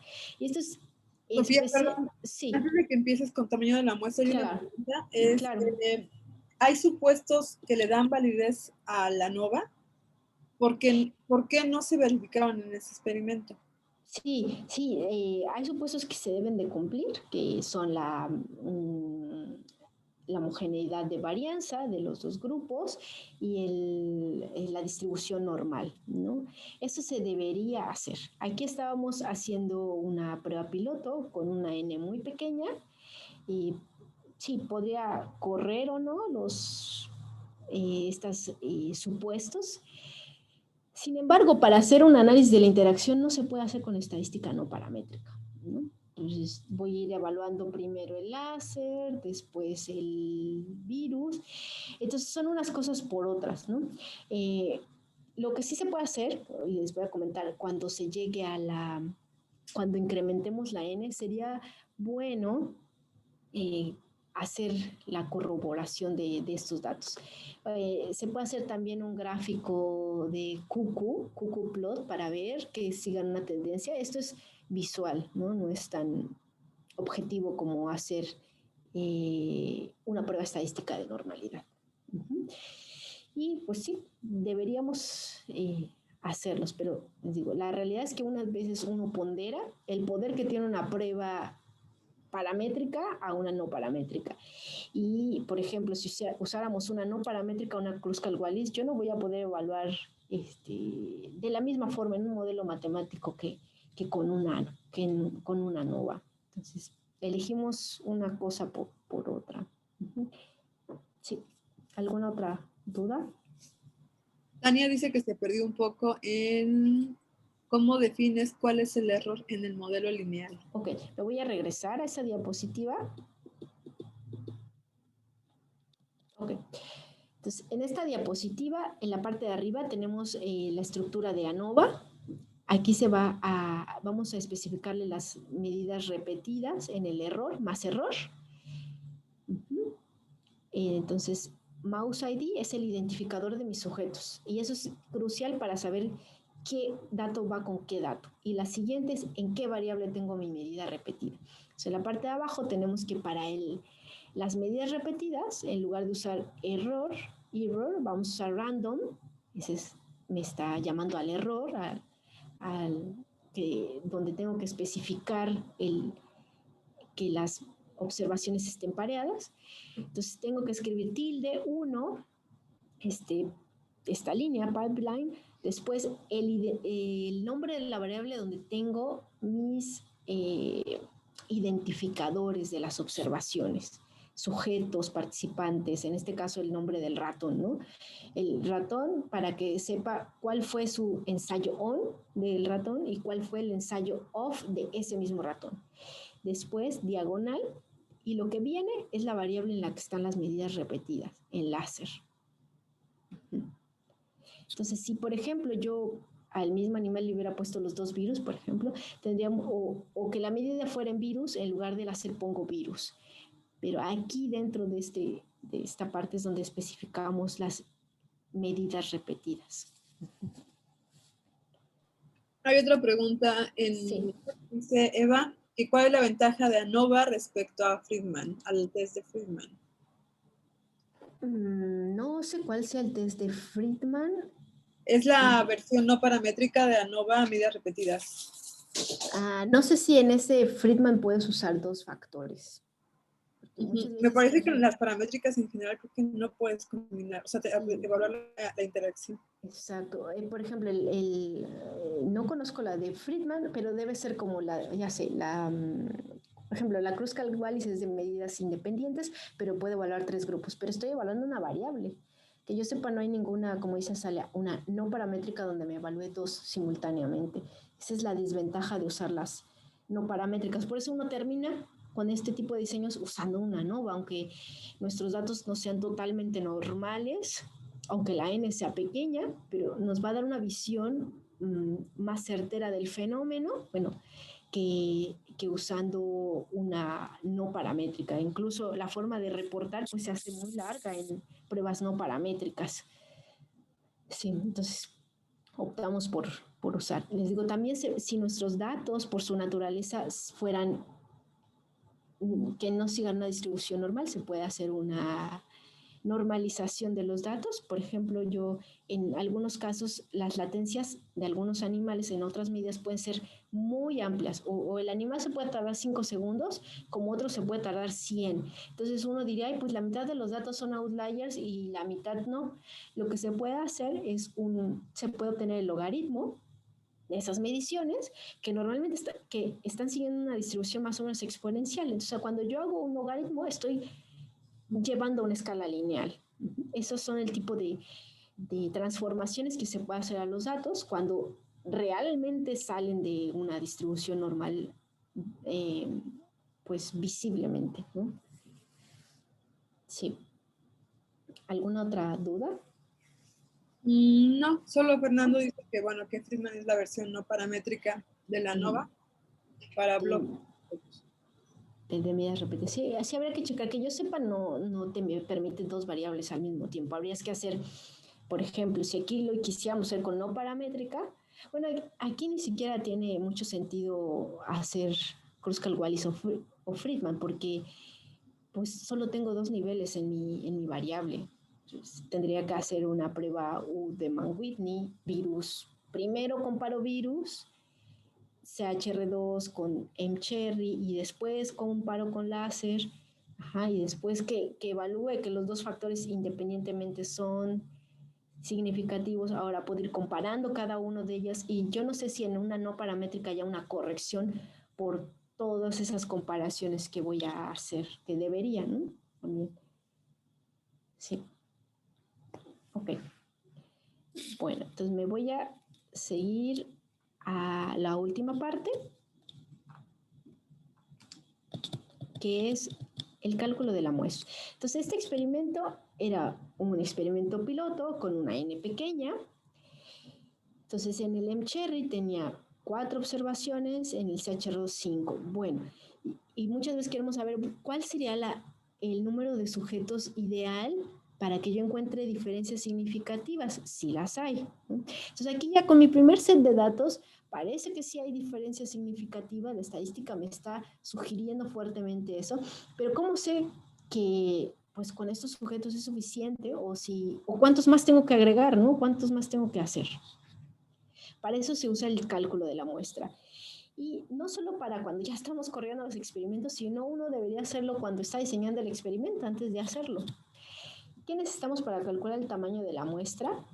Podemos usar datos históricos previos de laboratorio, es decir, ya sabemos que la latencia promedio de las hembras para acarrear a las crías es de 60 segundos. Ahora yo quiero saber si quiero que esos 60 segundos disminuyan a 30, y yo ya sé que mi error estándar es de 20 segundos. En algunos laboratorios se pueden tener datos históricos y uno puede hipotetizar, o de alguna publicación si lo reportan. Otras son valores hipotéticos, que no los tengas, pero tú te imaginas qué variable pueden ser los datos y qué valores pueden tener, o como en este caso de un experimento piloto. Entonces, yo ya hice mi experimento, quiero saber cuántos animales más tengo que hacer para que esto tenga un poder estadístico suficiente. Entonces, vamos a necesitar conocer el tamaño del efecto. Les comento que cuando yo empecé a estudiar el cálculo del tamaño de la muestra, lo intenté en R, pero me pareció muy confuso, y eso que me encanta R, pero no me pareció muy didáctica la información que había en línea. Entonces yo inicié usando el software que se llama G*Power, que les dejo la liga. Es otra opción, otra alternativa a R, que tiene muchas más opciones. Es un software gratuito y también se usa mucho en las publicaciones. Lo van a encontrar, que lo usan para reportar cómo calcularon el tamaño de la muestra. Pero ahora con lo que les muestre de R, yo espero que les sea muy sencillo ahora sí utilizarlo. Y les pongo también una liga acá abajo de un archivo PDF que me encontré en línea sobre el tamaño de la muestra. Es muy amplio cómo podemos calcularlo. Hay muchos modelos, muchas variantes. Y yo les voy a mostrar la forma más básica, sencilla, pero útil de calcularlo. Entonces se puede extender muchísimo. Entonces necesitamos el tamaño del efecto, y eso se conoce como la D de Cohen. Y para calcularlo necesitamos, en este caso, voy a calcular mi tamaño del efecto, mi tamaño de la muestra con 2 grupos. Con el grupo mCherry cuando el láser estuvo on, y el CHR2 cuando estuvo on, porque es justo donde estoy observando la diferencia, ¿no? ¿Qué tantos sujetos tengo que tener para que esta diferencia sea significativa? Bueno, entonces el tamaño del efecto de Cohen lo calculo con los promedios y con la varianza de grupo 1, 2, lo sumo, lo divido entre 2 y saco la raíz. Van a encontrar que estos valores de D están relacionados, la D de 0.2 con un efecto pequeño, la D de 0.5 con un mediano, 0.8 con un efecto grande. Y esto tiene sentido, ¿no? Esto lo que nos está diciendo es, el tamaño del efecto es qué tan separados están las medianas, pero también qué tan dispersos están los datos de esa mediana. Entonces, si las medianas están muy lejos y los datos están juntititos a la media, pues mi efecto va a ser grandísimo. Sin embargo, si mis medias están alejadas, pero mis datos están dispersos, que casi se tocan, mi efecto no va a ser grande. O viceversa. Si mis medianas están juntitas y mis datos están juntos, pues tal vez el efecto sea importante, pero no tan grande. Entonces, eso es lo que mide el efecto. Qué tan separadas están las medias y qué tan dispersos son los datos. ¿Por qué les pongo esta ecuación? Porque lo tenemos que calcular en R. Tenemos que hacer el cálculo. No nos lo da como el G-Power, que sí lo da. Ahora, otro concepto que tenemos que tener, el poder de la prueba. Y para eso hay que recordar que es una hipótesis nula y una hipótesis alternativa. Entonces, la nula es la de no cambio. En este ejemplo es la latencia para llevar a los críos al nido, es la misma entre el grupo CHR2 que el mCherry. Y mi alternativa es la hipótesis de cambio, ¿no? La latencia para llevar a los críos va a ser diferente entre el grupo CHR2 y el mCherry. Bueno, esto durante el láser encendido. Ahora, ¿qué es el power? El poder es la probabilidad de rechazar la hipótesis nula, dado que la alternativa es la verdadera. Entonces, queremos que nuestro diseño, nuestros datos, pues, nuestra prueba sea capaz de rechazar la falsa, la que no fue verdadera y que se quede con la que sí está ocurriendo. Y los valores típicos de poder son de 0.8, que se sugieren usar para el cálculo de la muestra. Y esto nos dice que si yo corriera mi experimento 100 veces, en 80 de ellos rechazaría adecuadamente la nula cuando la alternativa es la verdadera. Entonces, en el 20% de ellos me voy a equivocar. Eso lo dice. Entonces, quiero un poder muy alto, pero tenemos que ponderar. Si es muy estricto, muy alto nuestro poder, pues va a ser difícil encontrar diferencias. Entonces, un valor de 0.8 es uno que se sugiere. Ok. Entonces, antes de irnos al script de R, lo que necesito para el cálculo de la muestra, en este caso voy a comparar el grupo 1, 2 durante el láser on, necesito promedio grupo 1, promedio grupo 2, varianza grupo 1, varianza grupo 2, que yo elija mi poder, que lo voy a elegir de 0.8, y el p-value. Yo quiero decir que con un valor de p de 0.05, que es el típico. ¿Ok? Entonces, vámonos al script de R.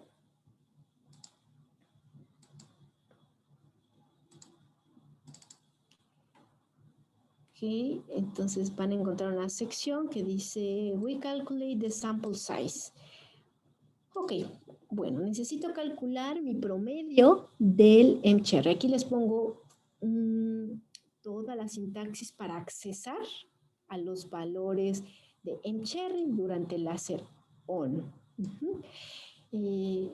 Espero que no sea confuso. Lo primero que pongo es la tabla de donde saco los datos, pesos, el nombre de la columna que voy a leer y dentro de los corchetes cuadrados pongo mis criterios para seleccionar los datos. Entonces, ojo, dentro de los corchetes cuadrados son criterios. Entonces, quiero solo los datos que correspondan otra vez a mi tabla de datos average mouse de la columna virus que sean igual a mCherry y el ampersand de la columna láser de esa tabla que correspondan al ensayo on. Espero que esto no haya sido muy confuso, pero es la forma de accesar a los valores de mCherry encendido. Y a eso le saco un promedio y lo voy a guardar en min1. Hago lo mismo, pero ahora quiero los datos de CHR2. Solo le cambié en virus y lo guardo en min2. Entonces tengo mis promedios de los dos grupos que voy a comparar. Aquí lo puedo ver, si lo corrieron bien. El min1 es 104.25 de mCherry. La latencia para llevar a la cría fue de 104.25 segundos, mientras que el grupo CHR2, también cuando estaba el láser, fue de 46. Fue menos de la mitad, ¿no? Ahora calculo la varianza del grupo 1 y 2. Estoy usando pues prácticamente la misma sintaxis que para la media y lo único que cambié fue a la función varianza 1, 2.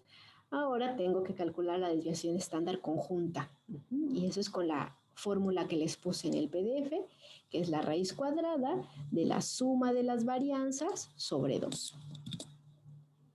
Y si salió bien, les tiene que dar 31.91. Esa es la varianza conjunta. Ahora mi D de Cohen, vamos a ver qué tan grande fue mi efecto.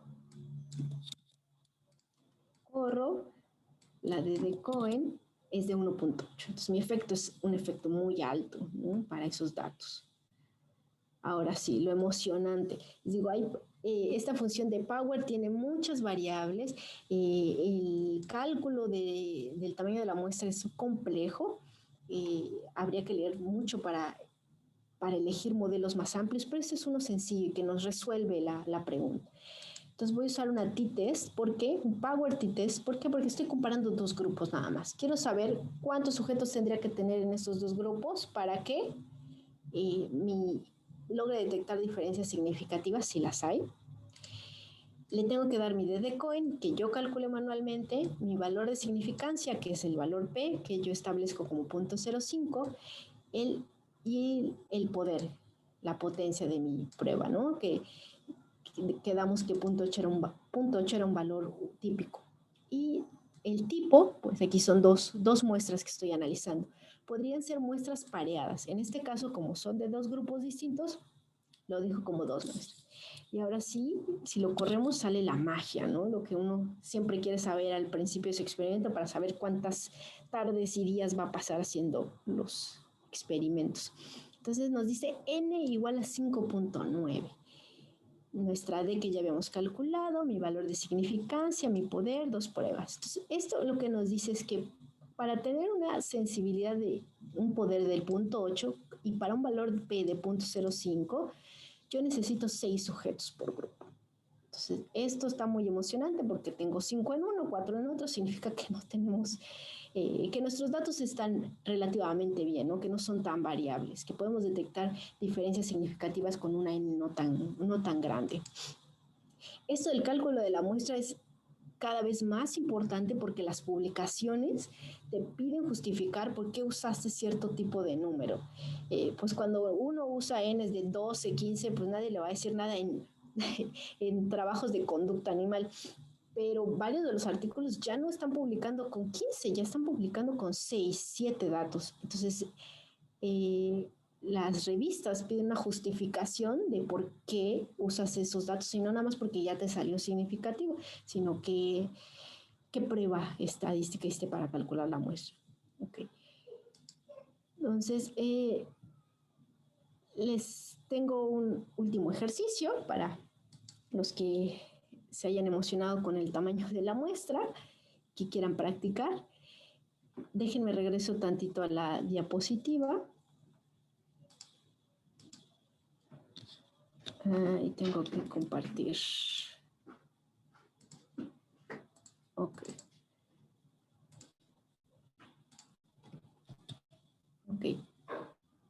Bueno, antes de pasar al ejercicio, nada más quiero comentarles cómo se va a reportar. Ok, entonces dice aquí, copié los datos de mi prueba de cálculo de poder. Tengo aquí los promedios. Entonces, una forma de reportar es de esta manera. Calculamos un tamaño de muestra de 6 sujetos por grupo para observar un decremento del 55% en la latencia para llevar a las crías al nido durante la activación del láser al comparar el grupo CHR2 y mCherry con un tamaño del efecto de Cohen 1.8, poder 0.8 y 0.05. ¿De dónde saqué ese 55.5? Pues lo saco de mis medias. Mi media de mi grupo referencia fue 104, lo hago 100. Mi media del grupo experimental es 46.36, que corresponde a un 44.5. Si hago la diferencia es 55.5. Entonces yo estoy viendo un decremento del 55.5% en las latencias, ¿no? Y para eso necesito una muestra de 6 por grupo según estos parámetros que usé en mi prueba. ¿Okay? Entonces el ejercicio que les sugiero hacer y nos da tiempo de resolver dudas o que lo hagan después, es ¿cuál sería el tamaño de muestra si yo comparo solo el grupo CHR2, el ensayo OFF contra el ON? Porque es otra diferencia significativa que quiero encontrar estadísticamente, ¿no? Que solo con el ensayo ON la latencia haya bajado, que haya un cambio entre esos dos. Entonces, ¿cómo harían el cálculo de la muestra con lo que les enseñé en R para esos dos grupos? Entonces, ahí se los dejo, quien quiera hacerlo en casa o ahorita, es solo una línea. Y pues resolver dudas, ¿no? Me queda, déjenme, sí falta una diapositiva importante.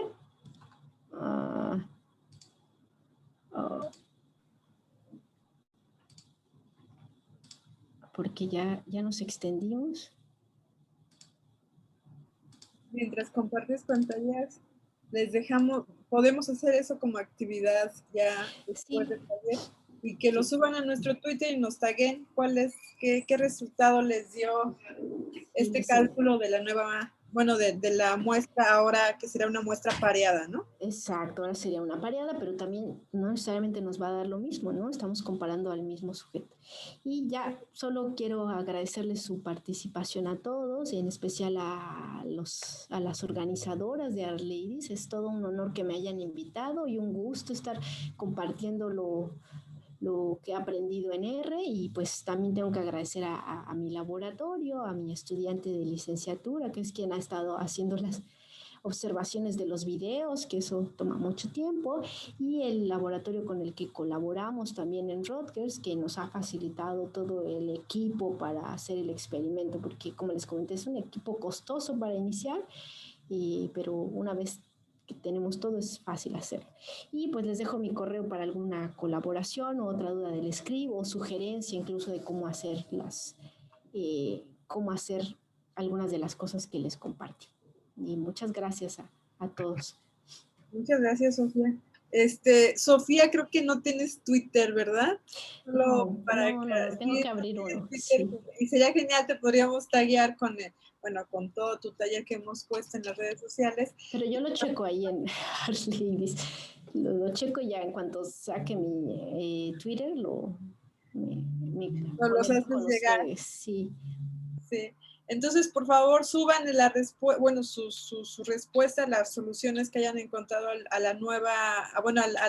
nuevo cálculo del tamaño de la muestra, pero ahora con una muestra pareada. Muestra pareada. Y a ver si nos da lo mismo. Ajá, exacto.